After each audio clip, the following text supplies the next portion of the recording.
आदरणीय दर्शक तथा श्रोतावृन्द नमस्कार। लकडाउन सुरु भएदेखि घरबाट सुरु गरिएको यो विशेष कार्यक्रम टफ टक फ्रम होम को 44औं अङ्कमा तपाईहरु सबैलाई स्वागत गर्दछु। तपाई जहाँ भए पनि हरेक दिन राति 9 बजे म यो कोरोना भाइरस अथवा कोभिड-19 विशेष कार्यक्रम टफ टक तपाईसँग लिएर आउने गर्छु। तपाई यो कार्यक्रम टफ टक को फेसबुक पेज, टफ टक को युट्युब पेज, हाम्रो पात्रो एप र मेरो ट्विटर ह्यान्डल र इन्स्टाग्राममा हेर्न र सुन्न सक्नुहुनेछ। अनि सधैँ झैं iOS र एन्ड्रोइड को पडकास्टमा पनि।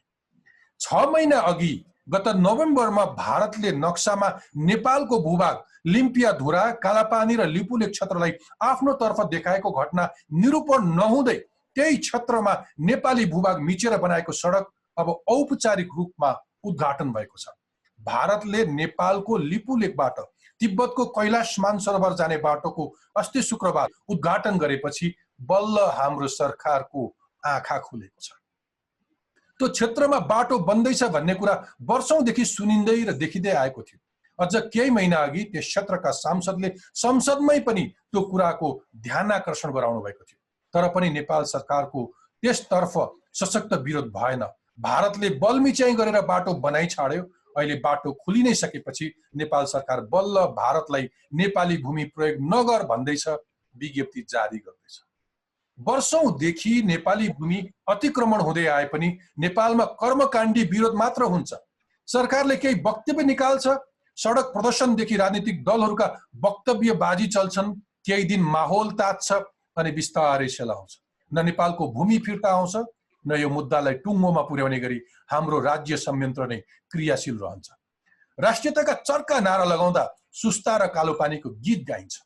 तर गीत गाउने तिनै व्यक्तिहरू सत्तामा पुगेपछि न यो मुद्दा टुङ्ग्याउने गरी भारतसँग कुरा गर्न सक्छन्, न आफ्नै सीमाको रक्षा गर्ने बलियो संयन्त्र निर्माण गर्न नै।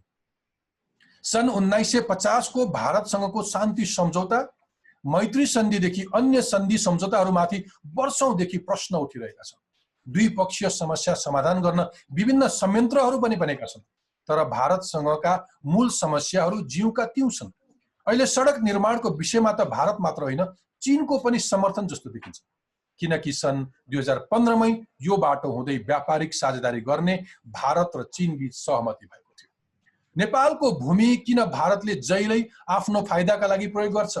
नेपाल र भारत बीच किन यो विषयमा गतिलो वार्ता र कुराकानी हुन सकेको छैन? अहिले सडक खोलिएको विषय नेपालले थाहा पाउँदा पाउँदै पनि किन वर्षौं बेखबर जस्तो बस्यो? नेपाल र भारत बीचका समस्या समाधान किन हुन सकेका छैनन्? हाम्रो संयन्त्र तथा सुरक्षा निकायको कमजोरी कहाँ के छन्? आजको संवादमा म यस्तै प्रश्नको जवाब खोज्नेछु। आजको संवादमा मसँग हुनुहुन्छ राष्ट्रियताका मुद्दाहरूमा वकालत गर्दै आउनुभएका अधिवक्ता प्राध्यापक डाक्टर युवराज सङ्ग्रौला, सुरक्षा मामिला सम्बन्धी जानकार गिरिजा शर्मा वाग्ले र 2036 सालदेखि 38 सालसम्म दार्चुलामै प्रशासक भएर बस्नुभएका त्यस क्षेत्रका जानकार अध्येता नेपाल सरकारका पूर्व सचिव डाक्टर द्वारिकानाथ ढुङ्गेल। आउनुहोस्, स्वागत गरौँ आजका मेरा अतिथिहरूलाई। तपाईहरु सबैलाई टफ टक फ्रम होमको यो विशेष अङ्कमा स्वागत गर्छु। धन्यवाद, नमस्कार। म आजको संवाद डाक्टर युवराज सङ्ग्रौलाजीबाट जान चाहन्छु। डाक्टर साहब, मलाई भनिदिनुहोस् कि पर्टिकुलरली लिपुलेकबाट बाटो बन्दैछ भन्ने कुरा विभिन्न सञ्चार माध्यमहरूमा आइरहे।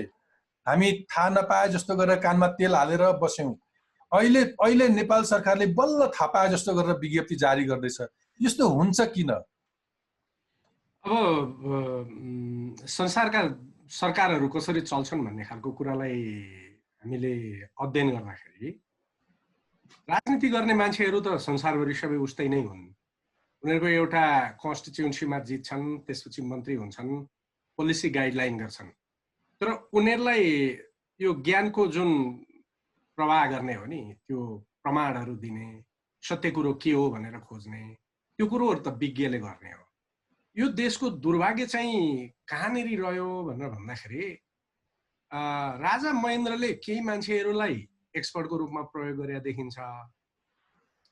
त्योभन्दा पछाडि अहिलेसम्म यो देशको दुर्भाग्य के रह्यो भनेर भन्दाखेरि विषयवस्तुहरूमा विज्ञहरूको जानकारी खोज्ने, त्यसका लागि प्रमाणहरूको निर्माण गर्ने, त्यो प्रमाणहरू निर्माण गरेर यस्ता विवादहरू हुँदाखेरि दुईटा राष्ट्रको बीचमा शान्तिपूर्ण तरिकाले वार्ता गर्ने प्रक्रिया त्यो जुन एउटा कल्चर, यसलाई चाहिँ इन्टरनेसनल रिलेसन भित्र पनि इन्टरनेसनल रिलेसनको एउटा कल्चर हुन्छ के, संस्कृति।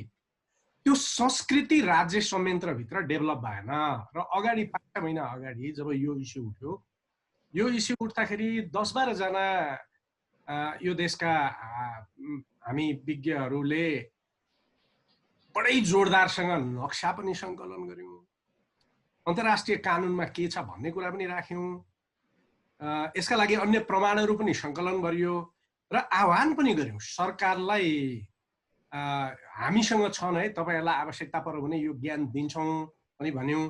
परराष्ट्र मन्त्रालयले पटक पटक यो बारेमा हामीहरूलाई बोलाएर एउटा छलफल गरोस् र यो विषयवस्तुहरूलाई सङ्ग्रह गरोस् पनि भनेर भन्यौँ।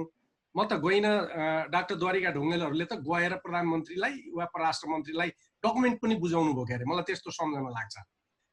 यो सबै गर्दाखेरि पनि आजसम्म देशको नागरिक समाज, स्वयं राज्यले प्रयोग गरिराखेका विज्ञहरू र सरकारका प्रतिनिधिहरूको बिचमा छलफल नभएपछि अब हामी के देख्छौँ भनेर भन्दाखेरि त्यो बाटो खनेको कुरो देखिरहेछौँ, त्यो नक्सा ल्याएको कुरा देखिरहेछौँ, त्यो हाम्रो हो भन्ने कुरा छ।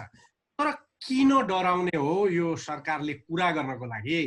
मैले पटक पटक भन्ने गर्छु, निकारागुआ जस्तो सानो देशले संयुक्त राष्ट्र सङ्घको इन्टरनेसनल कोर्ट अफ जस्टिसमा लगेर मुद्दा हालेर अमेरिकनहरूलाई बाध्य गरायो क्या। त्यति बेला यो शान्तिपूर्ण तरिकाले कुरा गर्ने कुरा र यो उपायहरू खोज्ने कुरामा डराउनु पर्दैन। दुर्भाग्य के हो भने, अब यसलाई मैले सिध्याएँ, यसरी भन्छु, सरकारको नजिक बसेकालाई बाहिरका अरू मान्छेहरू आयो भने हाम्रो जागिर जाला भन्ने डर बाहेक केही पनि हुँदो रहेनछ। बाहिरका मान्छेले राष्ट्रलाई माया गरेर हामीसँग यो छ भनेर दिने र कराउने कुरो हुँदो रहेछ। त्यो 2-4 पल्ट कराएपछि त्यो विरोधीमा गनिँदो रहेछ। बाहिरको देशलाई माया गर्ने सरकारका आँखामा यो विरोधी र जे पनि क्रिटिसाइज गर्ने यो हामीले गरी खाएको नदेख्ने, अर्थात् सरकारमा बस्ने कर्मचारीले यो सरकार चाहिँ उसको, त्यो परराष्ट्र मन्त्रालय चाहिँ उसको, ऊ त त्यहाँको जागिरै हो नि, त्यो परराष्ट्र मन्त्रालय त मेरो हो नि रहेछ। अनि उहाँहरूले बाहिरकाले असर गर्लान् भन्ने देख्ने, बाहिरकाले बोल्दा बोल्दै विरोधी हुने, अनि त्यो बिचमा एउटा मनोवैज्ञानिक ग्याप सृजना हुने हुँदो रहेछ। हामी चुक्दैछौँ, यो बारेमा यति भनौँ, हामी चुक्दैछौँ, एक स्टेटमा चुक्दैछौँ र हामी चुकेका कारणले भारतसँग सम्बन्ध बिग्रिँदैछ। हामीले यी कुराहरू प्रमाणसहित अगाडि भारतसँग राख्न सकेको भए सायद भारत ब्याकअप पनि हुन्थ्यो होला। तर हामीले भारतलाई त प्रमाण राखेनौँ नि त। नराखेपछि भारतमा के मनोविज्ञान आइराखेको हो, यिनीहरूले कराइरहेछन्, कराउँदै गरून् भन्ने हुन सक्छ। एब्सोल्युटली। अब यो मुद्दा यसरी सेटल नहुनु भनेको हामीसँग सम्भवतः पर्याप्त प्रमाणहरू नहुनु पनि होला, अथवा त्यसलाई डकुमेन्ट गर्न नसकेको अवस्था पनि होला। म आउँछु क्रमैसँग तपाईँको यस बीचका हाम्रा प्रमाणहरू के छन् भनेर त्यसलाई केलाउँला। तपाईँसँग प्रशस्त प्रमाणहरू छन्। तर यो बीचमा मलाई गेजा शर्मा वाग्लेजीकोमा जान मन लाग्यो। गेजाजी, तपाईँ एउटा सुरक्षा विश्लेषक,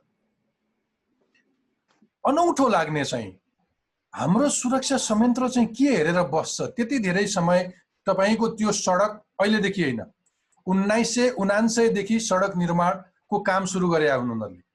2015 सम्ममै त्यो सडक, अथवा आजभन्दा 3 वर्ष अघि नै त्यो सडक निर्माण गरिसक्नुपर्ने उनीहरूको टार्गेट थियो जस्तो लाग्छ। तर हाम्रो संयन्त्रले बल्ल थाहा पाउँदैछ। किन यस्तो हुन्छ? दिलभूषणजी, प्रश्न चाहिँ अत्यन्त सान्दर्भिक छ, तर उत्तर दिन चाहिँ गाह्रो छ। किनभने अब अहिले जुन यति लामो सडक बनेको समाचार आयो, समाचार आएपछि नेपाल सरकारको तर्फबाट चाहिँ त्यो प्रतिवाद गरियो हैन। सत्तारूढ कम्युनिस्ट पार्टीको तर्फबाट पनि कडा वक्तव्य आयो, यसै गरी चाहिँ मन्त्रालयबाट पनि कडा वक्तव्य आयो। तर मैले प्रश्नमा उल्लेख गरे जस्तै आखिर सडक बन्ने काम त विगत लामो समयदेखि भएको थियो, 10-12 वर्षदेखि भइरहेको थियो हैन।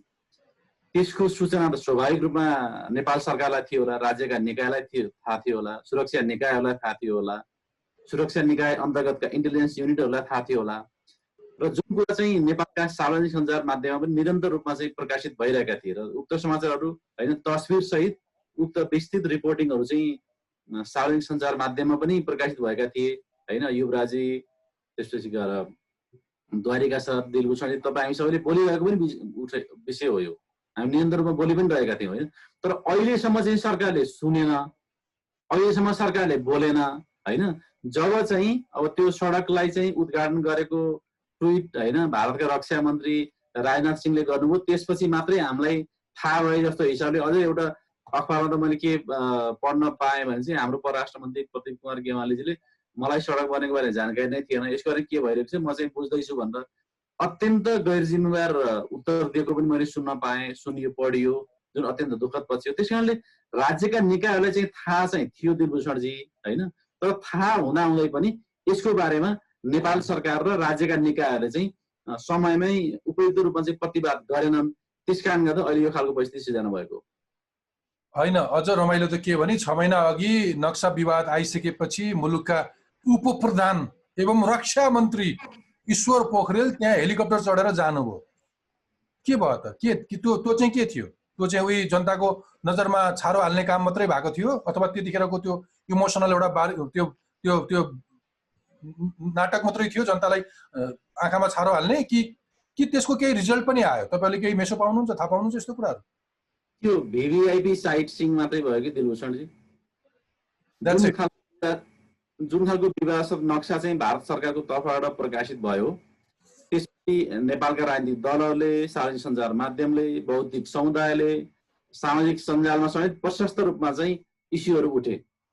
नेपालका सबै राजनीतिक दल, नागरिक समाज, सञ्चार माध्यमले चाहिँ नेपाल सरकारलाई चाहिँ यसको बारे चाहिँ सशक्त कदम उठाउन चाहिँ नेपाल सरकार आह्वान पनि गरे। त्यति बेला चाहिँ मलाई लाग्छ एउटा राष्ट्रिय सहमतिको वातावरण बनेको थियो।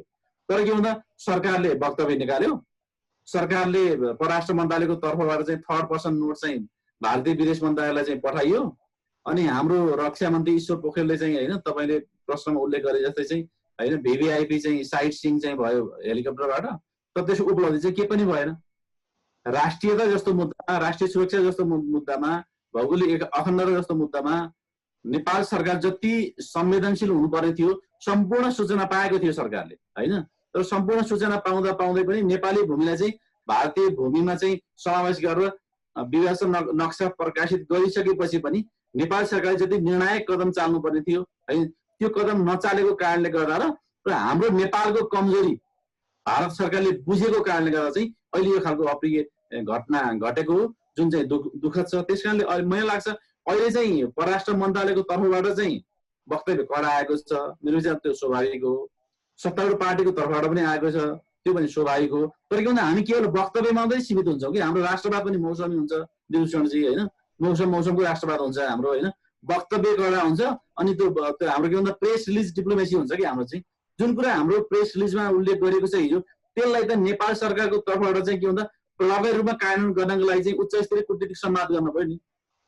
जति बेला सगरमाथाको सीमाको बारेमा विवाद थियो, तत्कालीन प्रधानमन्त्री बिपी कोइरालाले चीनका राष्ट्रपतिसँग चाहिँ, होइन, माओ सेतुङसँग प्रत्यक्ष संवाद गर्नुभएको थियो। त्यसैले राजा महेन्द्रले पनि के भन्दा चीनका उच्च स्तरीय नेतृत्वसँग चाहिँ संवाद गरेर त्यो समस्याको समाधान गरिएको थियो। 2016 सालमा बिपी कोइराला प्रधानमन्त्री हुँदा पनि सुस्ताको बारेमा विवाद हुँदा बिपी कोइराला आफैले तत्कालीन प्रधानमन्त्री जवाहरलाल नेहरूलाई चाहिँ चिठी लेख्नु भएको थियो। त्यसमा चाहिँ डिप्लोमेसी फर्स्ट पर्सन नोट गरिन्छ। तर अहिले चाहिँ के देखिन्छ भन्दा चाहिँ यत्रो सिरियस कुरा उठेको छ, परराष्ट्र मन्त्रालयले वक्तव्य जारी गर्छ, मौसमी राष्ट्रवाद चाहिँ एकैचोटि बौरेर आउँछ ओभरनाइट, त्यसपछि के भन्दा भोलिपल्टबाट केही पनि हुँदैन। त्यसैले जहिलेसम्म यो परिस्थितिको अन्त्य हुँदैन तहिलेसम्म चाहिँ यो समस्याको समाधान हुँदैन। हुन्छ, थ्याङ्क यू। म अब डाक्टर ढुङ्गेलकोमा जान चाहन्छु। डाक्टर ढुङ्गेल, तपाईँ त दार्चुलामा प्रशासक भएर बस्नुभएको व्यक्ति, यो पनि पछिल्लो अहिले होइन कि 36 सालदेखि 38 सालसम्म समयका हिसाबले त्यतिखेर त्यस पछाडि बरु अरू अतिक्रमणहरू बढेको पाइन्छ भारतका तर्फबाट। तपाईँले भनिदिनुहोस् कि त्यहाँको वास्तविक अवस्था के हो? काठमाडौँले थाहा नपाएको कुरा के हो, ल भनिदिनुहोस्। पहिले त धन्यवाद, तपाईँले सम्झिनु भयो। 36-38 मा दार्चुलाको प्रमुख जिल्ला अधिकारी हुँदा त्यस बेलाको सरकारले त्यो क्षेत्रमा उपेक्षित भयो भनेर बैतडी दार्चुला ब्यास घोरेटो बाटो निर्माण गरेका थियो। त्यो निर्माण हाम्रो आफ्नो तर्फ बाटो पारिपट्टिको बाटो प्रयोग नगर्ने र आफ्नै तर्फको प्रयोग गर्ने भनेर हामीले घोरेटो बाटो निर्माण गरेका थियौँ। त्यो घोरेटो बाटोको निर्माणको क्रममा हेर्न भनेर र साथसाथै त्यो ब्यास क्षेत्रको भ्रमणको लागि म अलि छिटो हिँड्ने हुनाले 3 दिनमा पुगेको हुँ। अरूहरूलाई 4-5 दिन लाग्ने बाटो हो। हेर्नुहोस्, तर त्यो बखतमा राज्यले त्यो ठाउँ छ, हिजोका दिनमा के भए तर त्यो ठाउँ छ, त्यहाँ बाटो पुर्याउनु पर्छ भनेर बाटो पुर्याएको हो। र हालसालै 2074 साल कार्तिक महिनामा जब यो मुद्दाहरू बढ्दै गएपछि एकचोटि जाउँ न त आफ्नै देशको बाटो भनेर म र केही साथीहरू, हामी जगत भुषालजी, रतन भण्डारी, अनि भगवान त्यो ब्यास सीमा प्रशासन कार्यालयका कार्यरत भगवान ठगुन्ना र एकजना नाउँ मैले अहिले बिर्सिरहेको छु, आइएम सरी, नेभी प्राको अधिकृत हुनुहुन्थ्यो उहाँहरू। हामी दार्चुला गयौँ। दार्चुला गइसकेपछि सदरमुकाम पुगेर मोटरबाट मलाई खुसी लाग्यो। 36-38 सालमा मलाई टनकपुरबाट 2 दिन लागेर पिथौरागढको परमिट लिएर म दार्चुला पुग्ने मान्छे अहिले आफ्नै देशको बाटो मोटर चढेर पुग्दा मलाई खुसी लागेको थियो। अब जाउँ न त कालापानी क्षेत्र हेर्न जान भन्दा हाम्रो बाटो 36-38 मा बनाएको बाटो पनि अहिले व्यवस्था गरेछौँ। माओवादी द्वन्द्वको समयमा त्यो बाटोलाई व्यवस्था गरेर अहिले बाटो छैन र मोटर बाटो बनाउने भने पनि छेपारा उखान र त्यो कमिला हिँडाइ चाहिँ निर्माण गरिएको देखियो। र अब भएन के रहेछ त भनेर पारिपट्टि मेरो समयमा बरु इज्जत थियो नेपाल प्रशासनको, र त्यहाँ हामीले पर्मिसन दिएपछि एसडिएमले पर्मिसन दिए। अहिले त यति कडा गरे रहेछ, हाम्रो तर्फबाट ब्यास जाने बाटो छैन, पारिपट्टि कडा छ र 3 पुस्ते लेखेर एसडिएमले पर्मिट दिएपछि माथि जाने। तर तावाघाट भन्दा माथि जानलाई चाहिने हुनाले हामी फेरि मोटर चढेर नारायण आश्रमसम्म जाँदाखेरि बाटो बन्दै गरेको देखेको हो। र त्यहाँ त्यो विस्फोटक पदार्थ प्रयोग गर्दाखेरि प्रयोग गरेर महाकालीमा असर गरेको हुँदा उनीहरूलाई त्यो बाटो छिटो प्रयोग बनाउनको लागि महाकालीमा माथिल्लो खण्डमा, सुनसेरा भन्दा माथिल्लो खण्डमा उत्तरतर्फ अवैध पुल हालेर हाम्रो तर्फ बाटोबाट प्रयोग गरेर सामान लगेर अनि बाटो बन्दै थिए। यो पत्र पत्रिकाले लेख्यो। हामी त्यहाँबाट फर्केर नारायण आश्रमबाट फर्केर जिल्ला प्रशासकहरूलाई ए बाबा यस्तो स्थिति छ, म 36-38 मा कुन दुनियाँमा काम गर्थे, तपाईँहरू यति सुविधा छ, अहिले कमसे कम पनि आफ्नो उपस्थिति जनाइदिनुहोस्, गृहलाई भन्नुहोस् भनेर आएको। र त्यहाँ हामीले ब्रिफिङ दिएर आएको थियौँ। आइसकेपछि यहाँका हामीले अन्नपूर्ण पोस्टमा आर्टिकल लेख्यौँ। सरकार, दिलभूषणजी सायद मैले पनि त्यही गरेँ कि माफ गर्नु होला, मेरा अग्रजहरू अहिले भर्खरै डाक्टर सङ्ग्रौलाले भन्नुभयो, राजा महेन्द्रको के चलन थियो भने उनी मन्त्रीहरूलाई मात्रै विश्वास गर्दैनथे, उनको पालाका सचिवहरूलाई समय दिन्थे र उनीहरू बसेर छलफल गर्थे र एक अर्कालाई काउन्टर गर्थे। र मैले लेखेको आइआइडिएसमा बस्दाखेरि सम्पादन गरेको पूर्व प्रशासकका सम्झनाका गोरेटाहरूमा कसरी राजा महेन्द्रले सचिवहरूलाई पनि विश्वासमा लिन्थे र चलाउँथे भन्ने कुरा त्यहाँ स्पष्ट वर्णन छ। अब छोडिदिउँ। अब राजा वीरेन्द्रले पनि जलस्रोतकै कुरा गर्ने हो भने जलशक्ति आयोगसँग छलफल गर्थे। आज त्यो तपाईँ यो संकेत गर्दै हुनुहुन्छ कि अहिले नेतृत्वमा बस्ने राजनीतिज्ञहरू चाहिँ प्रशासकहरूसँग अथवा सचिवहरूसँग संवाद गर्दैनन् भन्दै हुनुहुन्छ? संवाद गर्ने भन्दा पनि तिमीहरू संवाद कोसँग गर्ने भए? आफ्ना भनिएकाहरूसँग गर्ने भए। अरू त्यो भन्दा बाहिर पनि ज्ञान छ, बुद्धि छ। एक मिनट एकै सानो। अब के भयो भने यो 47-48 साल पछिका झन् विगत पछिका समयमा त तपाईँले त्यो पदमा पुर्याउने मान्छे आफ्नो मान्छे राम्रो होइन, आफ्नो मान्छेलाई पुर्याउनु पर्ने एक। दोस्रो कुरो विषय वस्तुको ज्ञानको लागि पनि आफ्नोलाई जागिर दिने दृष्टिकोणले गर्ने हो। उदाहरणकै लागि भन्ने हो भने यो विषय जब 2015 मा नरेन्द्र मोदीजीको ली खस्याङसँग कुराकानी भएर लिपु खोल्ने कुरा भयो, त्यसपछि हामी केही साथीहरू त्यसमा प्रोफेसर मोहन लोहनी, त्यसपछि म थिएँ, बुद्धिरामजी त्यो बेला हुनुहुन्न थियो, अनि हाम्रो एम्बेसडर, चीनको लागि पूर्व एम्बेसडर, हामी आफैले महेन्द्र बहादुर पाण्डेलाई र शङ्कर बैरागीजी अहिले पनि हुनुहुन्छ, उहाँलाई आफूले समय मागेर भेट्न गएर हामी सहयोग गर्छौँ तपाईँलाई, हामीसँग सामग्री छ, तपाईँ बोल्नुहोस् भनेर भन्दाखेरि उहाँलाई सायद आफ्नो मान्छे परेनौ होला।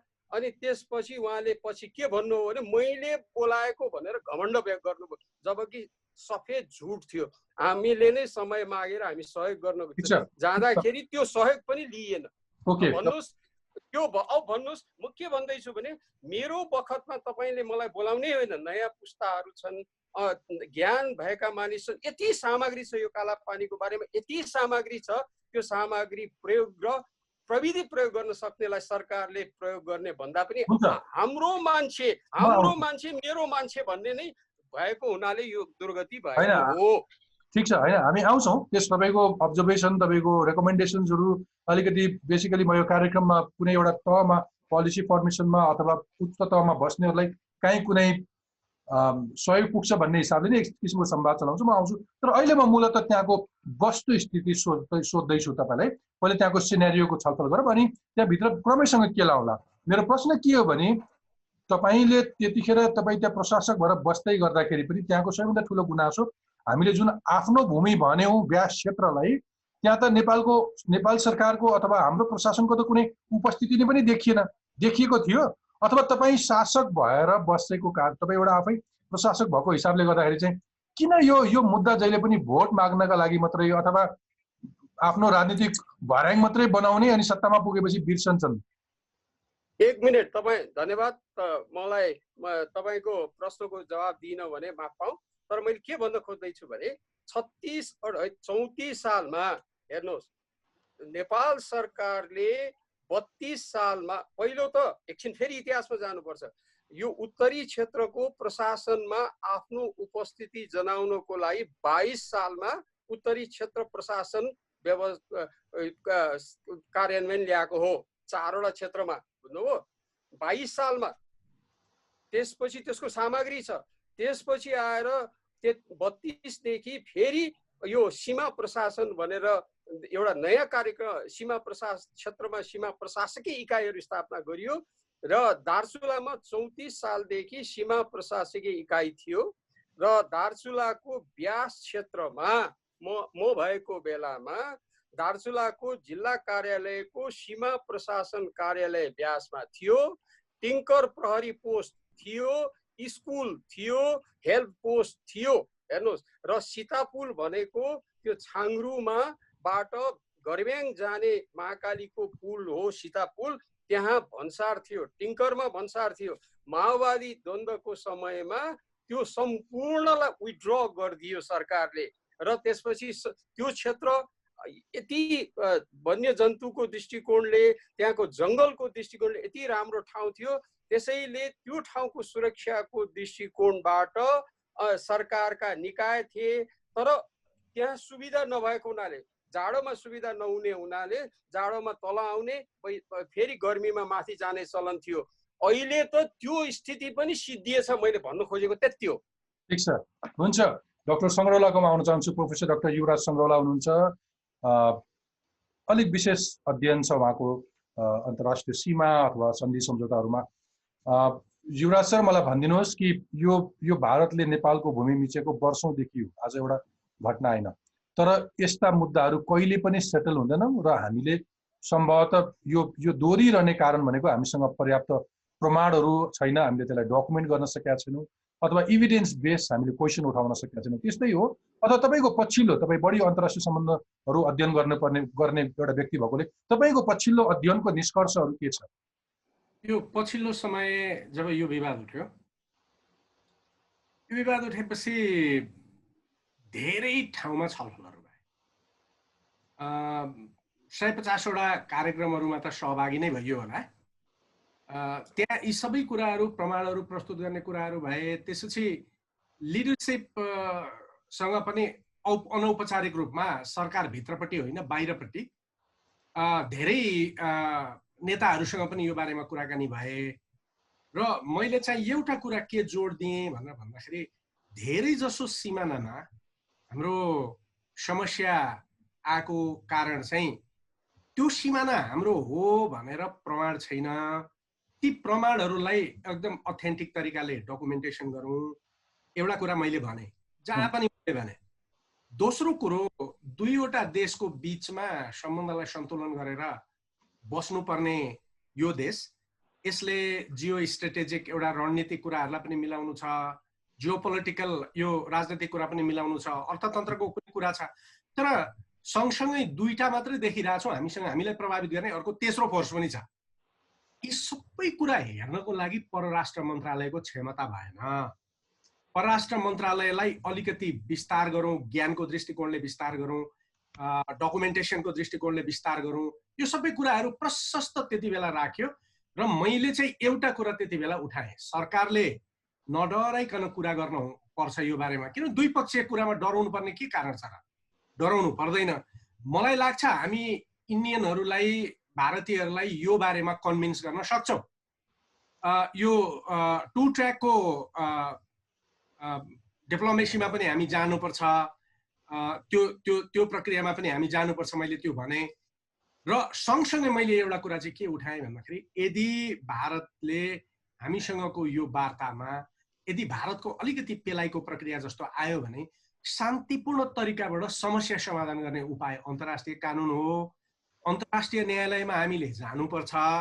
त्यति बेला केही मान्छेहरूलाई काउन्टर पनि गर्न लगाइयो यो केही मिडियाहरूबाट, अन्तर्राष्ट्रिय अदालतमा मुद्दा लाग्दैन, भारतले रिजर्भेसन गरेको छ भनेर।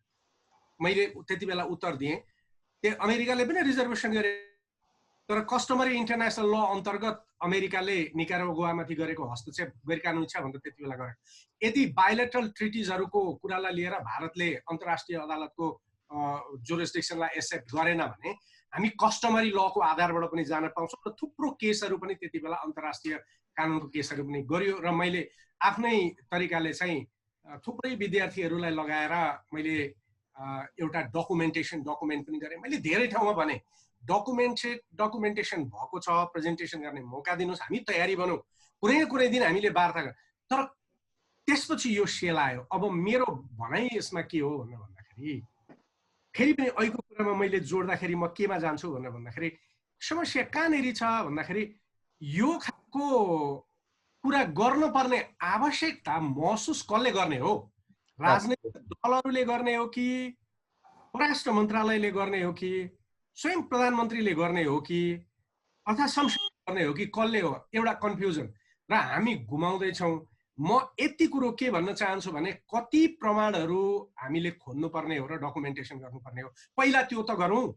धेरैले प्रमाणहरू उपलब्ध गराएका छन्, त्यसलाई सिस्टमेटिक तरिकाले एउटा व्हाइट पेपर बनाऊ।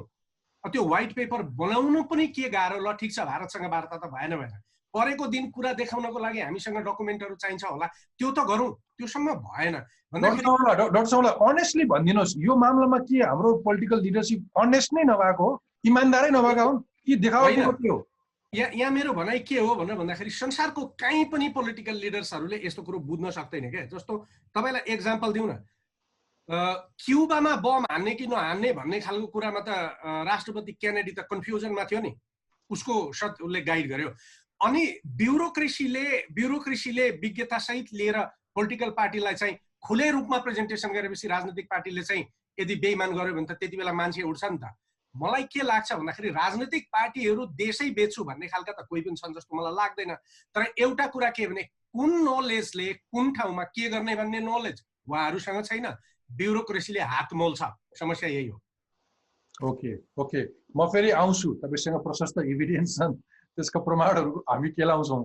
यो बिचमा मलाई गेजा शर्माजीकोमा जान मन लाग्यो। गेजा शर्माजी सुरक्षा विश्लेषक हुनुहुन्छ। प्रश्न चाहिँ के हो भने नि, मैले तपाईँलाई फेरि पनि दोहोऱ्याउँछु गेजाजी, यो हाम्रो बोर्डर नजिक हाम्रो क्षेत्रमा सुरक्षा उपस्थिति किन छैन? हामीसँग त हाम्रो सुरक्षा संयन्त्र नभएको त होइन, सेना प्रहरी, तर त्यो सूचना पनि राज्यले नपाएको जस्तो अवस्थामा पुग्ने गरी त्यहाँ उपस्थिति किन हुन सक्दैन? उपस्थितिले पनि त म्याटर गर्थ्यो होला नि त, आफ्नो भूभागमा उभिनुले पनि अर्थ राख्छ नि। किन उपस्थिति भएन सुरक्षा संयन्त्रको? तपाईँलाई के लाग्छ? दिलभूषणजी, अब नेपालको राष्ट्रिय सुरक्षा भौगोलिक अखण्डताको जिम्मा भनेको संविधानले नेपाली सेनालाई दिएको छ। यसैगरी नेपालको सीमा सुरक्षाको लागि अर्धसैनिक निकाय सशस्त्र प्रहरी बल छ। त्यसपछि यो मामलामा नेपाली सेना, सशस्त्र प्रहरी बल, नेपाल प्रहरी र राष्ट्रिय अनुसन्धान विभागले सामूहिक रूपमा चाहिँ कार्य गरेका हुन्छन्। तर तपाईँले प्रश्नमा उल्लेख गरे जस्तै दुर्भाग्य के भयो भन्दा चाहिँ कालापानी लगायत लिम्पियाधुरा, लिटुलोइक विवादित भूमि छ। त्यो विवादित भूमिमा चाहिँ के भन्दा नेपालको उपस्थिति नै छैन। जुन सीमा विवादित छ, जुन सीमामा चाहिँ पटक पटक विवाद भइरहेको छ, जुन सीमा चाहिँ भारत छिमेकी दक्षिण छिमेकी भारतीयद्वारा अतिक्रमण गरिएको छ र नेपाली भूमिमा चाहिँ भारतीय सुरक्षा निकाय, Indo Tibetan border security force लिएर राखिएको छ, त्यो क्षेत्रमा त नेपाल यद्यपि म नेपाल सरकार र नेपालका राजनीतिक दलहरूलाई उनीहरूको राष्ट्रियताप्रतिको प्रतिबद्धताको बारेमा शङ्का त गर्न चाहन्न, तर नेपाल सरकार र नेपालका राजनीतिक दलहरूले, राज्यका निकायहरूले ती ठाउँमा चाहिँ राज्यको उपस्थिति किन भएन?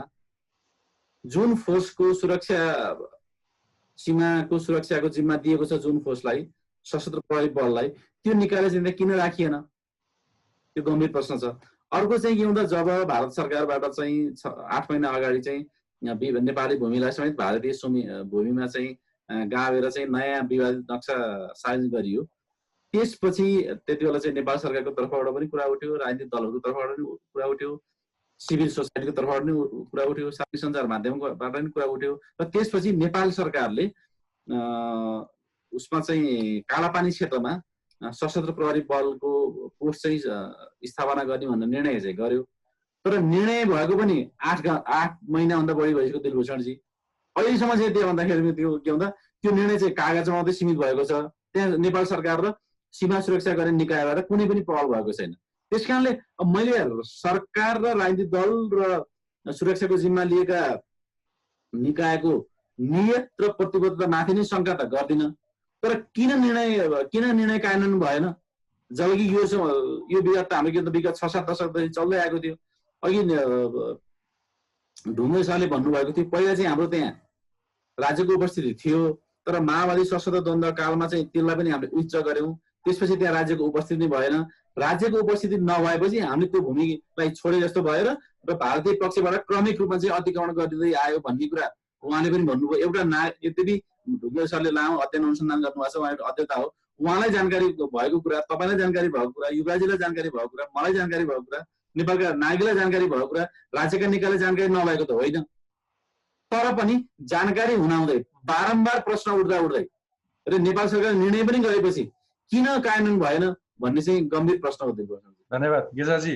अब ढुङ्गेल सरलाई म सोध्छु। डाक्टर ढुङ्गेल, अघि प्रोफेसर युवराज सङ्ग्रौलाजीले के भन्नुभयो भने पोलिटिसियन्सहरू त्यहाँसम्म पुग्ने बाटा प्रक्रियाहरू हामीलाई थाहा छ, कुन पृष्ठभूमिबाट आएको पनि हामीलाई थाहा छ, त्यो नेतृत्वमा बस्ने मान्छेहरू कति अध्ययनशील छन् भन्ने कुरा पनि मोरलेस थाहा छ। डाक्टर सङ्ग्रौलाले क्लियरली भनिदिनु भयो कि तिनले यो कुराहरू कति बुझ्ने हैसियतै राख्दैनन्, तिनको त पुग्दैन। तर सोसाइटीमा थिङ्क ट्याङ्क हुन्छ, इन्टेलेक्चुअल्सहरू हुन्छन्, तपाईँहरू जस्ता एक्सपर्ट्सहरू हुन्छन् जसले अध्ययन गर्छ, जसले त्यसमाथि पनि तपाईँहरू त अघि तपाईँले प्रसङ्ग उठाउनु भयो कि तपाईँहरू आफै इनिसिएट गरेर मिनिस्ट्रीमा भेट्न जानु हो।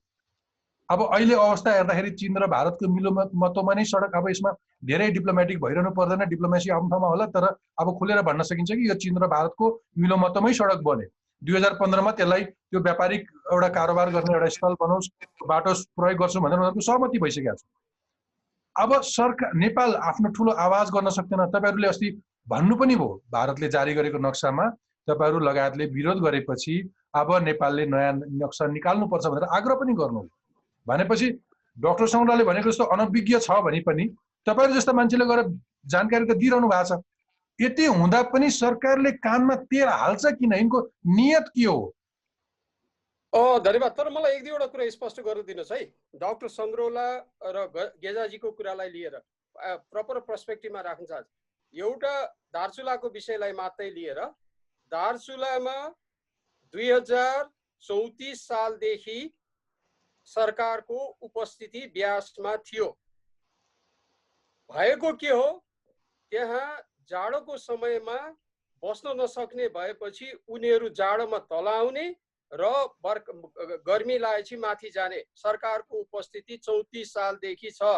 एक। दोस्रो कुरो, कालापानीको विषयमा मलाई पुरानो सामग्रीको जान्न 2030 सालमा काठमाडौँबाट गृह मन्त्रालय र परराष्ट्र मन्त्रालयबाट टोली पठाएर रिपोर्ट लिएर यहाँ रिपोर्ट छ। त्यसपछि 2038 साल साउन महिनामा दार्चुला जिल्लाको प्रमुख जिल्ला अधिकारी द्वारिका ढुङ्गेल लगायत त्यो ठाउँमा पुगेर बसेर छलफल गरेर प्रतिवेदन पेश गरेको छ। त्यसपछि 45 सालमा सिडिओले प्रस्तुत गरेको छ र बारम्बार काठमाडौँलाई दार्चुला जिल्लाले हाम्रो ठाउँको यो स्थिति छ भनेर बताएको छ। एउटा यो पहिलो कुरा।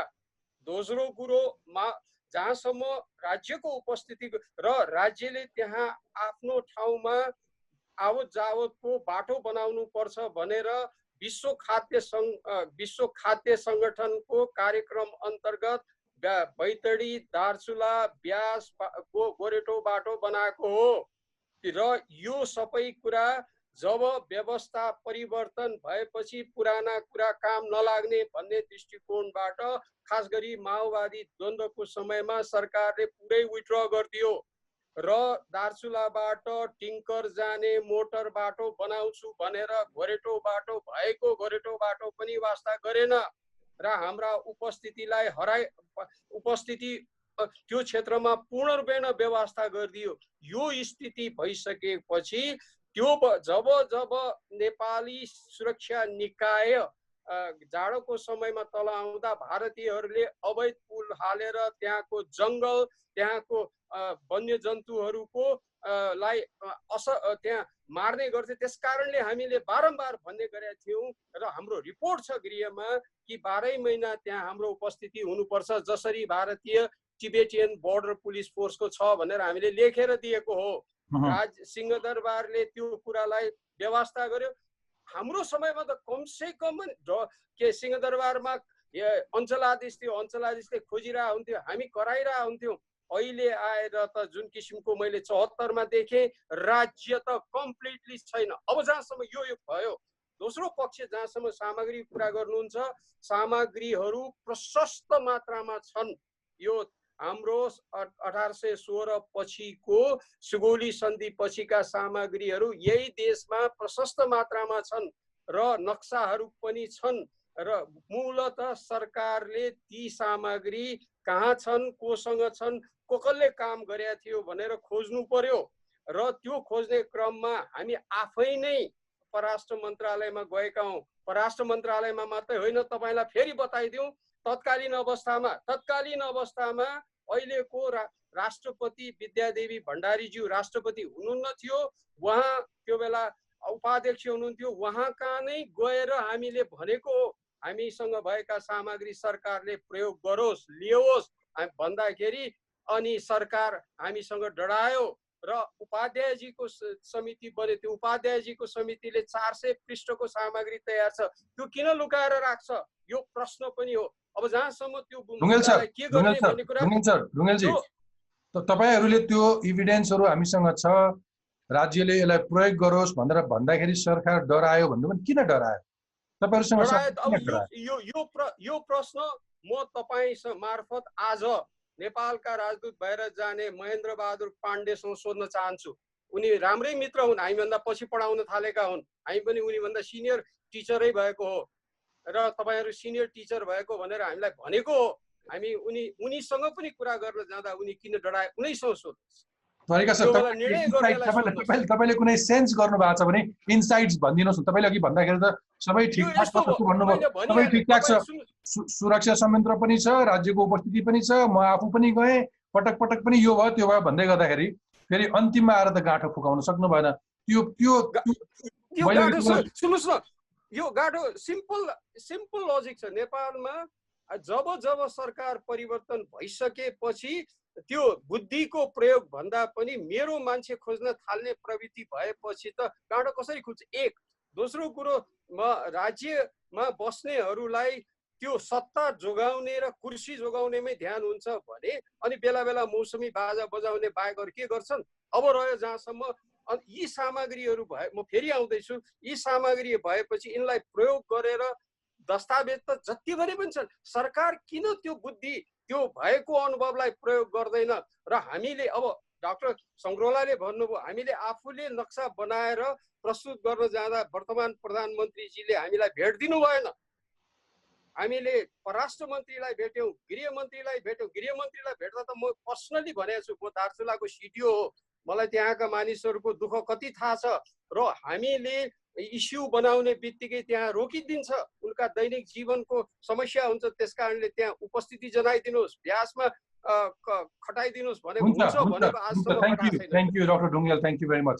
हुन्छ, म प्रोफेसर डाक्टर युवराज सङ्ग्रौलाजीकोमा आउन चाहन्छु। डाक्टर साहब, तपाईँले अघि जहाँनिर टुङ्ग्याउनु भएको थियो योभन्दा अघिल्लो पटकको तपाईँको आफ्नो स्टेटमेन्ट, तर फेरि फर्केर आउँदाखेरि डाक्टर ढुङ्गेलले के एड गर्नुभयो भने प्रशस्त इभिडेन्स सहित म आफू त्यहाँको भुक्तभोगी, मैले त्यहाँको वस्तुस्थिति देखेको छु र हामीसँग भएको रिसोर्सेस सहित विथ सम रेकमेन्डेसन्स हामी गभर्मेन्टको अथोरिटीहरूलाई भेट्न जाँदा पनि त्यसको अप्रिसिएट गर्ने अथवा त्यसको एप्लिकेसन्समा जाने कुनै प्रयत्न भएन भनेर भन्दै गर्दा तपाईँले अघि ती अनभिज्ञ छन्, तिनीहरूसँग सूचना छैन भन्ने त होइन रहेछ, सूचना त रहेछ।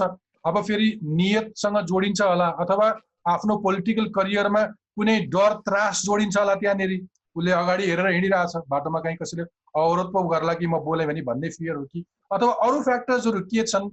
र डाक्टर ढुङ्गेलले भने जस्तो तपाईँसँग एक्स्ट्रा इभिडेन्सेसहरू के छन् जसका लागि हामी डराइरहनु पर्छ? अब प्रश्न के भन्दाखेरि समस्याको समाधानलाई पनि अगाडि बढाएर छलफललाई हेर्दाखेरि एब्सोल्युटली देखेको अध्ययनमा एउटा त सानो देशको मनोविज्ञान हुन्छ। हामीले खालि के भने त्यो हेनरी किसिन्जरले आफ्नो किताबमा भनेको छ नि, बाहिरबाट हेर्दाखेरि भित्र देखिने हो, भित्रबाट हेर्दा बाहिर देखिने हो। क्या हामीले यो कुरालाई बाहिरबाट हेरिरहेछौँ।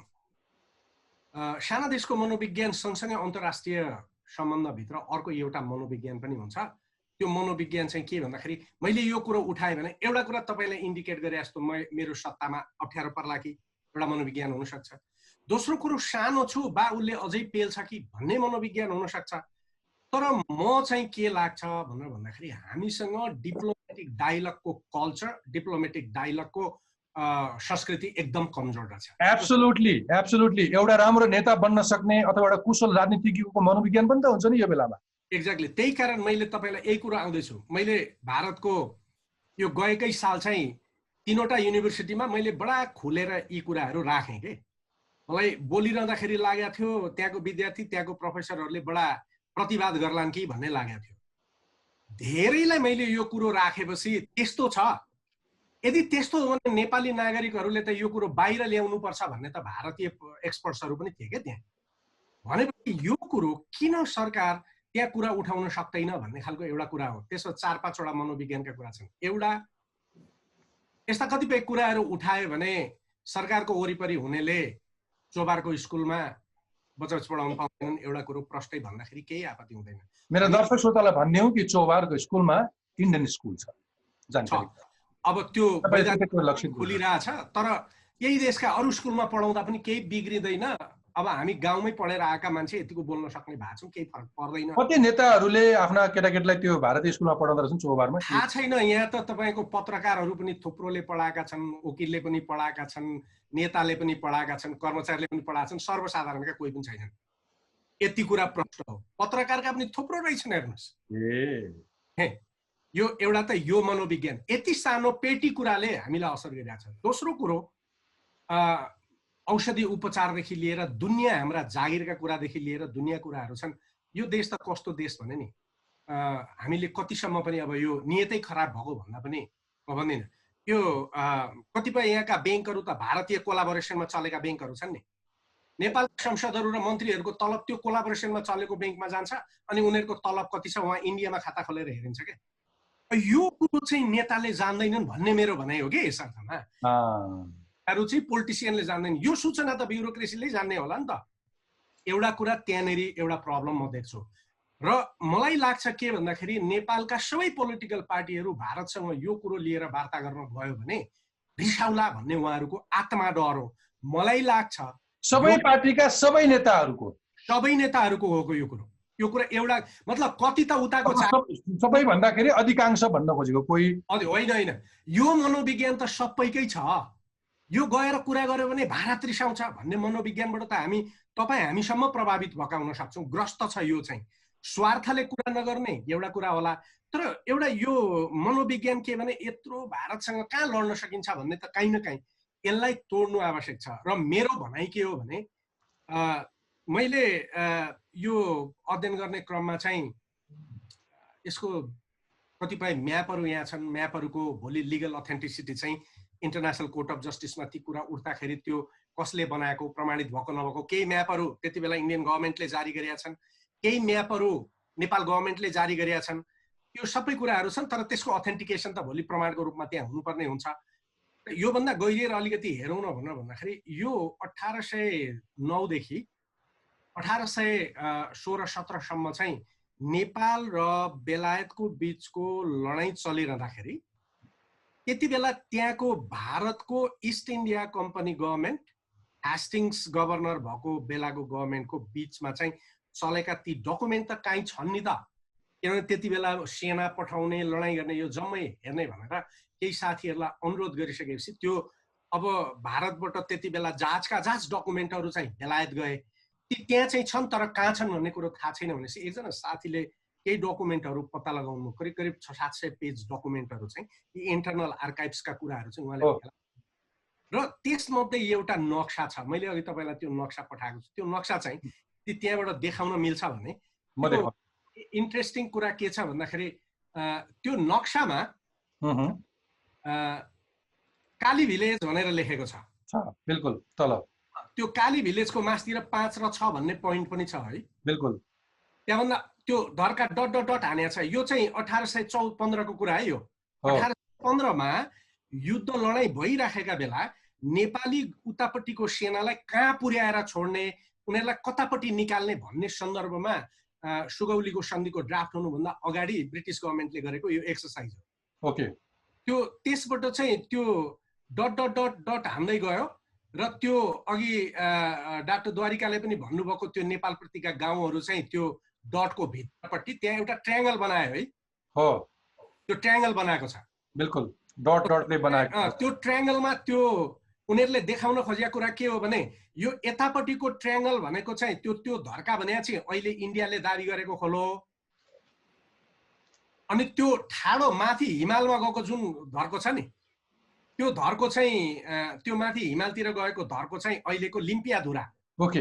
हाम्रो सिमाना चाहिँ कहाँबाट कायम गर्यो त भनेर भन्दाखेरि माथि त्यो हिमालको टाउको भन्दा तलतिरबाट यो नदी सहितको त्यो देखाएर यतापट्टिको सिमाना चाहिँ हाम्रो देखायो र त्यो देखाइसकेपछि के भन्यो भनेर भन्दाखेरि यो डकुमेन्टमा चाहिँ के भन्यो भन्दाखेरि मैले डकुमेन्ट पनि पठाएको छु। यो डकुमेन्ट चाहिँ secret letter from Lord Moira. यो मैले पढ्दा मेरो अलिक टाउको बाङ्गो हुन्छ है कम्प्युटरमा, यो ख्याल नो प्रब्लम। हो, ठीक छ। Secret letter from Lord Moira June 1 1815 मा बन्च अफ लेटर अक्टर लोनीको पत्रदेखि लिएर 150 वटा पत्रको एउटा बन्च चाहिँ उता त्यसको कलकत्तामा हेडक्वार्टर थियो त्यति बेला गभर्मेन्टको, त्यहाँ पठायो। त्यो डकुमेन्टमा के भन्यो भनेर भन्दाखेरि upon these principles, माथि प्रिन्सिपल्सहरू उल्लेख गरेको छ। This principle, I have directed the transmission to Mr. Gardner of the instruction of which copies are enclosed from number 33 to number 35 भनेपछि यो प्रपोजल राखेर एग्रिमेन्ट गर्नु पर्यो तत्काल, किनभने हामी लडाईँ गरिरहन सक्दैनौँ, यिनीहरूको पाको लडाईँसँग हामी सस्टेन गर्न सक्दैनौँ भन्ने डिस्क्रिप्सन छ त्यहाँ। Perpetual exclusion from all connection with the countries, therefore under the authority of west of Kali भनेपछि उता कुमाउगढबाट आउँदाखेरि आउने पहिलो काली कालापानी हो कि लिम्पियाधुरा हो? लिम्पियाधुरा हो। पहिलो कालापानी भनेपछि कालीको पारिपट्टि भनेपछि त यो ओराको जुन अहिले उहाँहरूले देखाइराखेको खोलो त होइन, पारिपट्टिको खोला हो भन्ने कुरो देखियो। अब इन्ट्रेस्टिङ कुरो चाहिँ के छ भनेर भन्दाखेरि यसमा यो डकुमेन्टमा के भने त्यो खोलालाई पनि दुई तरिकाले बाँड्यो के। तल हाम्रो जमिन जति उनीहरूले लाने भनेर कुरा गर्यो, अनि यो माथि हिमालको रेन्जबाट तल आइसकेको भनेपछि माथि हिमालको पहाडबाट आउँदाखेरि चाहिँ त्यो सबै डिस्क्रिप्सनहरू 5 वटा गनहरू उनीहरूलाई दिने 150 आर्मीहरूलाई पारिपट्टि पठाउने र काली नदी तारेर आऊ भनेर ब्रिटिसहरूले काली नदी तार्नलाई आयो। अब अर्को लेटर इन्ट्रेस्टिङ फेरि के हो भने यो लर्ड मोरियाले लेखेको अर्को चिठी चाहिँ जुन 1 1815 मै त्यहाँको सेक्रेटरी अफ गभर्नमेन्टमा पेश भयो अरु डकुमेन्टहरु सहित। त्यसमा एक्सप्लेन टोटल गर्यो, त्यो डकुमेन्ट मैले तपाईलाई पठाएको छु। त्यो गोर्खा ट्रुप्सहरुको डिटेलको बारेमा बतायो। 7 मा छ। ओके या अनि त्यसको साथसाथै अर्को एउटा इन्ट्रेस्टिङ कुरा के गर्यो भने त्यसपछि यो सन्धि ड्राफ्ट गरियो निकै पछि। यो डकुमेन्टमा स्पष्टसँग के कुरा लेख्यो भनेर भन्दाखेरि यो गजराज मिश्र र अर्को एकजना उपाध्याय चन्द्रशेखर उपाध्याय दुईजना यसमा छन्। चन्द्रशेखर उपाध्यायलाई बेतियामा उनीहरूले हाफ डिटेन भनेको यो घरमा बस्न बाहिर जान नदिने गरी राखेको थियो र यो त जबसम्म त कमिटमेन्ट गर्दैनस् माथि गएर राजालाई कन्भिन्स गर्छु भनेर होइन, तँलाई त्यहाँ उसलाई धम्की दिएको डकुमेन्ट पनि लेखेको छ यहाँ। ओके युद्ध बन्दीको रूपमा राखेर कारबाही गर्छौ अब र जेल जान्छस् त पनि भने मैले। त्यसो भनेपछि चन्द्रशेखर डरायो भनेर लेखेको पनि छ यो पत्रमा। एउटा कुरा नि डाक्टर सङ्ग्राम एउटा सिद्ध्याउँछु अनि त्यसपछि म तपाईँ लाउँछु। अनि त्यसपछि यो डकुमेन्ट चाहिँ पठाइयो। यो डकुमेन्टको पहिलो ओरिजिनल 3टा डकुमेन्ट पठाइयो। सुरुको डकुमेन्ट सुगौली ट्रिटीमा चाहिँ आर्टिकल 5 मा के लेख्यो भन्दाखेरि डाक्टर द्वारिकाजीले हात उठाउँदै हुनुहुन्छ, गेदाजीले म आउँछु क्रमशः आउँछु। यो पढेको छु डाक्टर सङ्ग्राम डकुमेन्टमा चाहिँ आर्टिकल 5 मा यो renunciation of all claim to a connection with the territory west of Kali, अहिलेको जुन प्रोभिजन छ त्यो थिएन। यो यसमा चाहिँ रिक्वायर्स नो रिमार्क भनेर लेख्यो। कालीभन्दा पश्चिमको यो गर्ने भन्यो, रिमार्क नगर्ने भन्यो। त्योभन्दा अगाडिको दोस्रो योभन्दा अघिल्लोमा के थियो भनेर भन्दाखेरि राजाले अधिकार त्यसमा प्रयोग नगर्ने भनेर भनेको थियो। त्योभन्दा अझै अगाडि पठाएको डकुमेन्ट पनि यसमा एट्याच रहेछ। त्यो पहिलो सुगौलीको ट्रिटीमा चाहिँ के लेखेको रहेछ भनेर भन्दाखेरि यो बारेमा दुईटाको बीचमा बसेर सिमाना निर्धारण गर्ने भन्ने प्रस्ताव पठाएको रहेछ। अनि उसले भन्यो यो गर्यो भने त उनीहरूले बार्गेनिङ गरिहाल्छ नि भनेपछि राजाले हक छोड्ने भनेर भन्यो। अनि लास्टमा चाहिँ रिनाउन्सिएसन भनेर भन्यो। तर यहाँ इम्पोर्टेन्ट कुरा चाहिँ हामीले व्याख्या सरकारले बुझ्नुपर्ने कुरो म यस अर्थमा आइराखेको, सरकारले बुझ्नुपर्ने कुरो, सरकारलाई एक्सपर्ट किन चाहिन्छ, नेताहरूले मात्रै दुनियाँ चल्दैन र ब्युरोक्रेट्सहरूले मात्रै दुनियाँ चल्दैन भन्ने खालको कुरो। यो रिनाउन्सिएसन भने के हो त इन्टरनेसनल लयरहरूले मात्रै जान्ने कुरो होला नि। ठीक छ हैन, तपाईँ एउटा पक्का कानुनको ज्ञान नेपाल सरकारको महाधिवक्ता भइसकेको मान्छे, तपाईले यो एभिडेन्स राख्नु। डाक्टर ढुङ्गेलले के थप्दै हुन्छ? Doctor Dhungel please go ahead. हेर्नुस्, यो कुरा तपाईलाई चाहिन्छ भने त्रिभुवन विश्वविद्यालय अहिले जे कुरा डाक्टर संग्रोलाले भन्दै हुनुहुन्छ त्यो जेएल कक्स को 1824 को papers regarding the administration of the Marcus Hastings in India, London भनेर 1824 मा 1100 पृष्ठको किताब निस्किया छ। त्यसका सबै कुरा हुने। एक दोस्रो कुरो तपाई अहिले म डिक्लेयर गर्न खोजिरहेको थिइन, हामीले यी कुराहरू सबैलाई आज 3 महिनादेखि अध्ययन गरेर म डाक्टर नरेन्द्र खनाल र जगत भुसालले हामीले north western boundary of Nepal भनेर देशले जेसुकै गरोस् नर्थ वेस्टर्न बाउन्ड्री भनेर 1816 को लडाईँको कन्टेक्स्ट देखि 1819 देखि आजसम्मको नक्सा त्रिभुवन विश्वविद्यालयलाई के देखाउँछ भने उहाँले जे कुरा गरिराख्नु भएको छ नि यहाँ हैन। ठीक छ, अन्डरस्टुड। मेरो प्रश्न के हो भने अन्डरस्टुड, अब यसमा हामीले डिबेट गरिरहन जरुरी भएन कि हामीसँग यथेष्ट प्रमाणहरू छन्। यो भूभाग हाम्रै हो भन्ने कुरामा एउटा कुरा यो यसैले पनि देश चाहिँ बिग्रिराखेको भन्छु के। यो कुरो चाहिँ अब युवराज सौरलालले भन्यो त्यसकारण गलत भन्नुभएको डाक्टर द्वारिकाले कि के त्यो हैन, एभिडेन्स छ भन्नुभयो होला। होइन डाक्टर कक्सको किताब छ। सुन्नु एकछिन सुन्नु न, डाक्टर कक्सको किताब चाहिँ 1124 पेजको छ। तर डाक्टर कक्सको किताब भोलि युनाइटेड नेसन्समा हामीले त्यहाँ के भन्दाखेरि इन्टरनेसनल कोर्ट अफ जस्टिसमा गयौँ भने प्रमाण हुँदैन। हामीले यी अथेन्टिकेटेड सिग्नेचर यो सेक्रेट पेपर सुन्नुस् न, यो सेक्रेट पेपर्स ह्यास्टिङले पठाएको सेक्रेट पेपरको सबै कलेक्सन हो। ठिक छ सर, यसो गरौँ, त्यही कारण पत्र होइन, प्लिज एकछिन यहाँ क्लियर गरौँ। एउटा कुरा एकछिन क्लियर कुरा, यो यसमा सिग्नेचर भएको कपी होइन, एकछिन मलाई सुन्नुस् न, कलेक्सन गरेको कपी हो। हामीले सिग्नेचर सहितका पत्रहरू डाक्टर सौरला कलेक्सन एकछिन हेर्नुहोस्, हामीले जति नक्साहरू छ सबै अथेन्टिकेटेड नक्सा छ। यो हेस्टिङको रिपोर्टको जम्मै secret copy government of East India कम्पनीको आर्काइभबाट निकालेको। म तपाईलाई तपाईलाई म कसरी भन्छु, च्यालेन्ज गर्छु, तपाईँ र मैले सहयोग गर्ने हो। तपाईले जे कुरा गरिराख्नु भएको छ त्यसलाई अथेन्टिकेट गरिरहेको छु। How can you challenge me? त्यही त। अनि यसमा अन्यथा त भएन। मेरो भनाइ र उहाँको भनाइ कहाँ मिलिरहेको छैन भन्दाखेरि कुनै आर्काइभ्समा भएको डकुमेन्ट कसैले किताब छापेर निकाल्यो, सोर्स हो, ठिक छ। हामी त्यतातिर नअड्कौँ, आजको संवाद त होइन।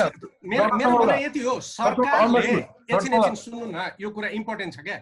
सरकारले भोलि इन्डियनहरूसँग छलफल गर्दाखेरि यो कुरा उठ्न सक्यो भने, यो किताबले हुँदैन प्रमाण ल्याऊ भन्यो भने ब्रिटिससँग मागेर ल्याउनु पर्ने सरकार। सर आजको डिबेट यतातिर नलैजाउँ। डाक्टर ढुङ्गेल यसमा म भन्छु,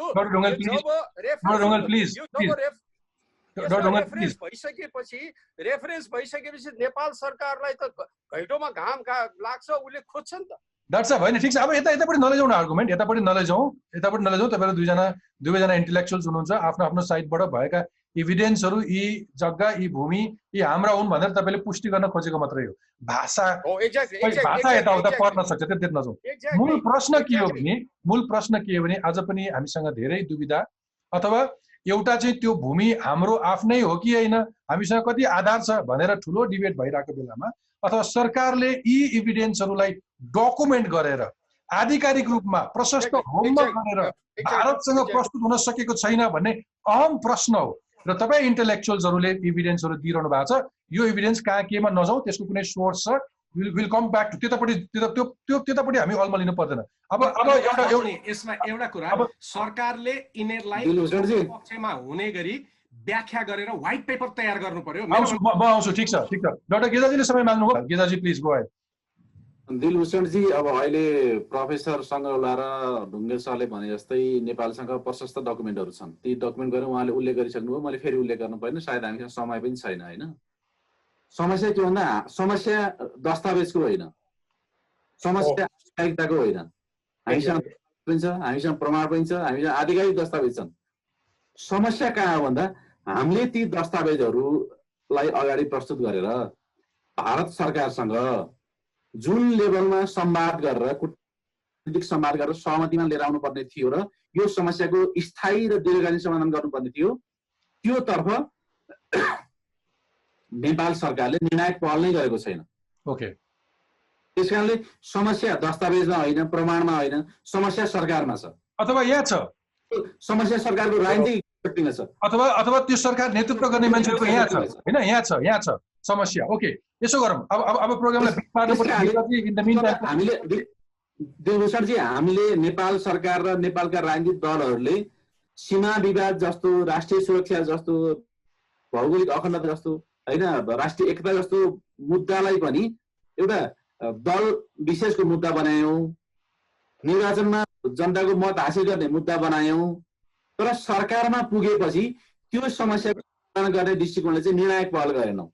मैले अगाडि पनि रिफर गरेको थिएँ, सगरमाथाको विवाद हुने क्रममा र सुस्ता लगायत अन्य सीमा विवादको बारेमा तत्कालीन प्रधानमन्त्री बिपी कोइरालाले चीनको राष्ट्रपति र भारतका प्रधानमन्त्रीसँग चाहिँ प्रत्यक्ष संवाद गरेर कतिपय समस्याको समाधान गर्नुभएको छ। त्यसै गरी राजा महेन्द्रले पनि के भन्दा आफ्नो समयमा चाहिँ के भन्दा सीमा विवादको बारेमा उच्च स्तरीय कूटनीतिक संवाद गरेर समस्याको समाधान गर्नका लागि निर्णायक पहल गरेका छन्। तर हामीसँग दस्तावेज पनि छ, प्रमाण पनि छ, तर के भन्दा हामीले यसलाई राजनीतिक प्रोपोगन्डा पनि बनाउँछौँ होइन, चुनाव जित्ने अस्त्र पनि बनाउँछौँ। तर सरकारमा पुगेपछि यसलाई चाहिँ के भन्दाखेरिमा कूटनीतिक संवादको माध्यमद्वारा चाहिँ स्थायी र समाधान गर्नका लागि चाहिँ निर्णायक कूटनीतिक पहल गर्छ। समस्या त्यहाँनिर हो। त्यसकारणले प्रमाणको बारेमा भन्दा पनि अब यो समस्याको समाधान कसरी गर्ने भन्ने दिशातर्फ संवादलाई अगाडि बढाउँदा उपयुक्त हुन्छ कि? ठिक छ गेजाजी, समयको एन्डमा पुगिसक्यो। म तपाईँलाई यही मौकामा तपाईँसँग अर्को 2 मिनट तपाईँलाई दिन चाहन्छु। तपाईँको रेकमेन्डेसन्स के छ? मेरो चाहिँ अहिले मैले भने जस्तै नेपाल सरकारको तर्फबाट हामीसँग भएका आधिकारिक दस्तावेज, प्रमाण र अभिलेखहरू निर्भीकतापूर्वक भारत सरकार समक्ष राखेर त्यो केवल प्रशासनिक र प्राविधिक तहमा मात्रै होइन, किन प्रशासनिक र प्राविधिक तहमा समस्याको समाधान गर्ने दृष्टिकोणले धेरै कार्यदलहरू बने होइन, परराष्ट्र सचिव स्तरमा पनि कार्यदलहरू बने, त्यसै गरेर सर्वे जनरलको लेभलमा पनि कार्यदलहरू बने अथवा अरू खालका कार्यदलहरू पनि बनेका छन्। अनि नेपाल भारतको बीच संयुक्त आयोग छ, त्यो आयोगमा पनि भूमिका दियो। तर के भन्दा यी कुनै पनि संयन्त्रले, यी कुनै पनि निकायले, कुनै पनि समितिले, कुनै पनि कार्यदलले यो समस्याको समाधान गर्न सकेनन्। त्यसकारणले यो केवल प्राविधिक र प्रशासनिक तहमा मात्रै होइन कि उच्च स्तरीय राजनीतिक र कूटनीतिक तहबाट यो समस्याको समाधान गर्नुपर्छ, त्यो संवादको प्रारम्भ गर्नुपर्छ। र अहिले नै मलाई चाहिँ के लाग्छ भन्दा विगतमा 8 महिनाभन्दा अगाडि पनि भारतले चाहिँ विवाद नक्सा प्रकाशित गर्यो। अब अहिले पनि के भन्दाखेरिमा चाहिँ अब नेपाली भूमिको समेत अधिग्रहण गरेर चाहिँ सडक निर्माण गरेको छ। मलाई के लाग्छ भन्दा नेपाल सरकारले, प्रधानमन्त्री केपी शर्मा ओलीले यसको बारेमा आजै मन्त्री परिषदको बैठक बसेर यो समस्याको समाधान गर्न के चाहिँ प्रधानमन्त्री आफैले पहल गर्न पर्यो, होइन भने उहाँको तर्फबाट चाहिँ स्पेसल इन्भोय विशेष नियुक्त गरेर भारत सरकारसँग र विशेष गरी प्रधानमन्त्री नरेन्द्र मोदी र विदेश मन्त्री एस जयशंकरसँग चाहिँ संवाद गरेर उच्च स्तरीय संवादको प्रारम्भ गर्ने, त्यसपछि प्रमाण दस्तावेजको आधारमा चाहिँ संवाद गरेर यो समस्यालाई समाधान गर्ने राजनीतिक अस्त्र बनाउने होइन कि समस्याको समाधान गर्ने निर्णायक पहल गर्नुपर्छ। हुन्छ, थ्याङ्क यू गेजा शर्माजी। अब म 2 मिनट दिन चाहन्छु डाक्टर सङ्ग्रोला र द्वारिका ढुङ्गेलजीलाई। अब हामीसँग केही विमतिहरू होलान्, तर यो राष्ट्रिय मुद्दामा यो भूमि हाम्रो हो, त्यो हामीले पाउनुपर्छ, अरू कसैले त्यसमा अतिक्रमण नगरोस् भन्ने कुरामा तपाईँहरूको डाउट छैन होला। केही कुराहरू प्रस्तुत गर्दाखेरिको केही बडी ल्याङ्ग्वेज होला तपाईँहरूको अहिलेको डिबेट। तर मलाई लाग्छ जति धेरै आफ्ना निजी स्वार्थहरू छोडेर राष्ट्रिय हितका लागि डिबेट गऱ्यौँ र जति धेरै प्रमाणहरू जुटायौँ त्यो होमवर्कले सम्भवतः हामी सबैलाई काम लाग्छ होला।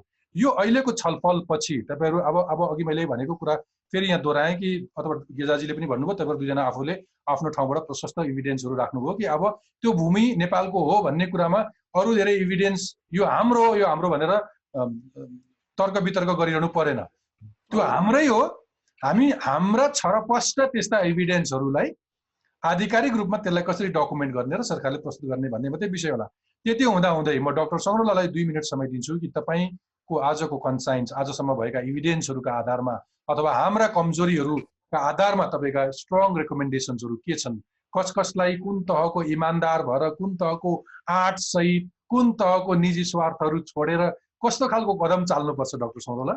होइन, एकदम स्पष्ट कुरा के हो भन्दाखेरि जब क्राइसिस आउँछ नि, जब सङ्कट आइपुग्छ, सङ्कट आइलागेपछि सङ्कटलाई राजनीतिकरण गर्ने र त्यसलाई केवल एउटा युफोरिया, एउटा छलफलको विषय मात्रै बनाएर हुँदैन। मैले भन्दै आएको कुरो के हो भन्दाखेरि त्यो सरकारले कहाँनिर चाहिँ पहिलो कुरो स्टेपबाट अगाडि बढ्नुपर्छ भन्दाखेरि वार्ता गर्न, गेजाजीले भन्नुभयो वार्ता नगरी त हुँदैन, प्रधानमन्त्रीले लिड गर्नुपर्छ। तर यसबारेका कम्प्लिकेसन्सहरू, यसबारेका जटिलताहरू, यसमा भोलि हामीले भोग्नुपर्ने छलफलमा उठ्ने चुनौतीहरू, हामीले प्रमाण छन् हामीलाई कसो थाहा छ प्रमाण छन्, भोलि उनीहरूले पनि त प्रमाण ल्याउलान् नि। त्यसैले चुनौतीलाई हेरेर पहिला एउटा दस्तावेज निर्माण गर्नुपर्छ। त्यो दस्तावेजबाट सरकार पनि एजुकेटेड हुनुपर्छ, त्यही दस्तावेजबाट परराष्ट्र मन्त्रालय पनि एजुकेटेड हुनुपर्छ र त्यही दस्तावेजबाट नागरिकहरू पनि एजुकेटेड हुनुपर्छ र एउटा आवाज बनाउनुपर्छ। अनि त्यो दस्तावेजको आधारमा हामीले वार्ता गर्नुपर्छ। म कहाँ भनिरहेको छु भने पहिलो कुरो खाना बनाउने, बिहे गर्ने, जन्ती गर्ने सबै कुरा त हामी कुरा गरिरहेछौँ, तर त्यसको तयारी नगरिकन बिहे फिक्स हुँदैन भन्ने मेरो भनाइ हो क्या।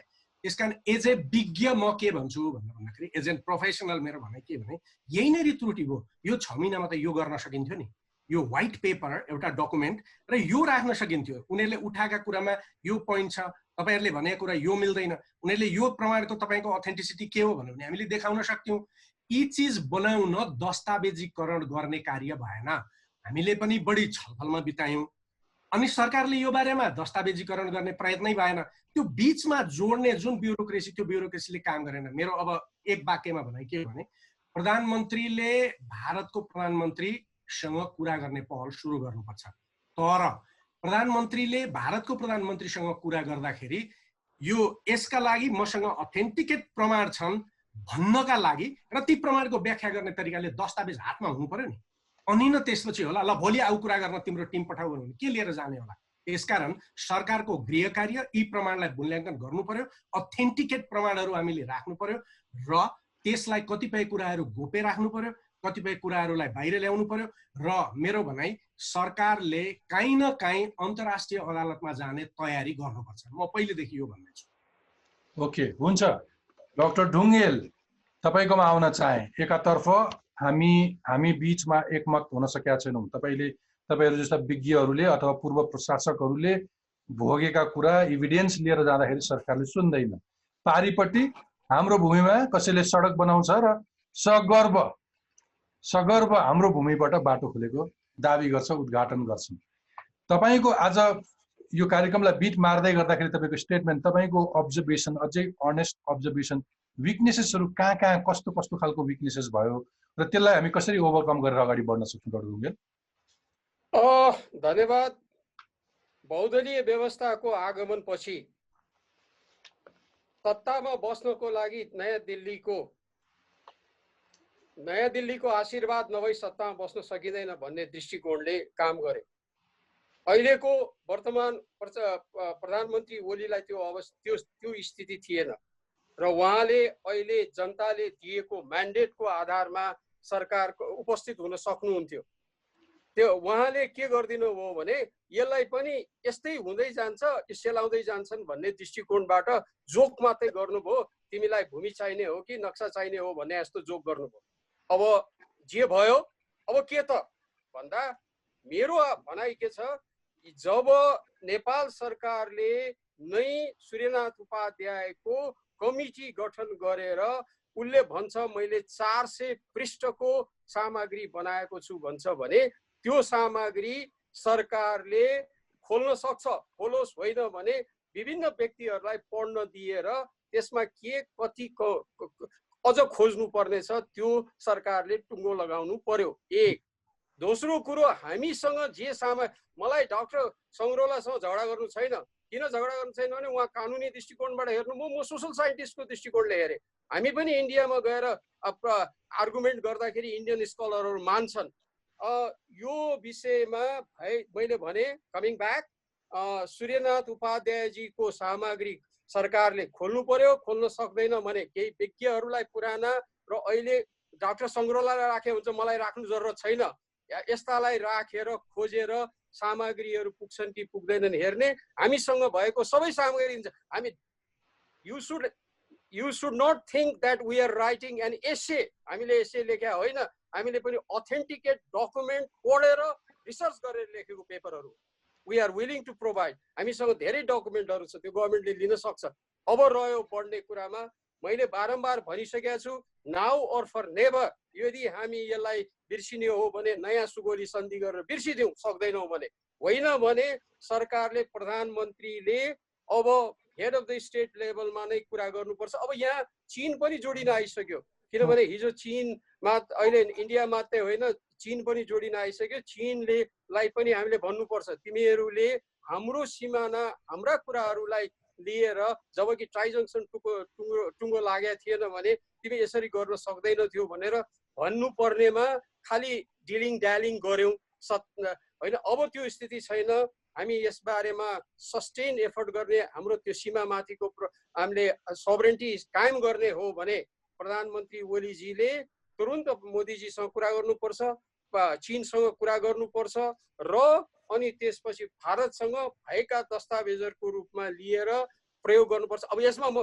फेरि तपाईँलाई भनिदिन्छु, हामी केटाकेटी हो, हामीले पनि भारतको प्रिन्सिपल सेक्रेटरीसँग बसेर टक गरेका छौँ। त्यो टक गर्दा उनीहरूले लिएर आएका र हामीले पनि त्यही लेभलमा बसेर कुरा गरेको। मुख्य कुरो के हो भने राजनैतिक इच्छा शक्ति, दिल्लीको आशीर्वाद नभइकन कुर्सीमा हामी बस्न सक्दैनौँ भन्ने मानसिकता फाल्नु पर्यो आफ्नो देशको लागि है। त्यो आधारमा छलफल गर्ने हो भने नेपालमा अहिले बुद्धि छ, ज्ञान छ, सामग्री छ र त्यसलाई प्रयोग गर्नु पर्यो। Let us solve this problem for ever, होइन भने लेट अस फर्गेट इट। ठिक छ, हुन्छ। तपाईँहरूको महत्त्वपूर्ण सुझाव, तपाईँहरूको महत्त्वपूर्ण समय यो गहन विषयमा छलफल गऱ्यौँ। तपाईँलाई धेरै धेरै धन्यवाद दिन चाहन्छु। मेरा दर्शक श्रोता तपाईँलाई पनि धेरै धेरै धन्यवाद। आजको संवादमा मसँग हुनुहुन्थ्यो राष्ट्रियताका मुद्दाहरूमा वकालत गर्दै आउनुभएका अधिवक्ता प्रोफेसर डाक्टर युवराज सङ्ग्रौला, सुरक्षा मामिला सम्बन्धी जानकार गेजा शर्मा वाग्ले र 2036 देखि 2038 सम्म दार्चुलामै प्रशासक भएर बस्नुभएका त्यस क्षेत्रका जानकार अध्येता नेपाल सरकारका पूर्व सचिव डाक्टर द्वारिकानाथ ढुङ्गेल। हवस् त, भोलि फेरि यसरी नै भेटौँला। टफ टकको फेसबुक पेज, युट्युब पेज, हाम्रो पात्र एप र मेरो ट्विटर ह्यान्डलमा अनि आइट्युन्स र ह्यान्डलको पडकास्टमा। स्वस्थ रहनुहोस्, सुरक्षित रहनुहोस्। आजलाई बिदा दिनुहोस्। नमस्ते। धन्यवाद। धन्यवाद।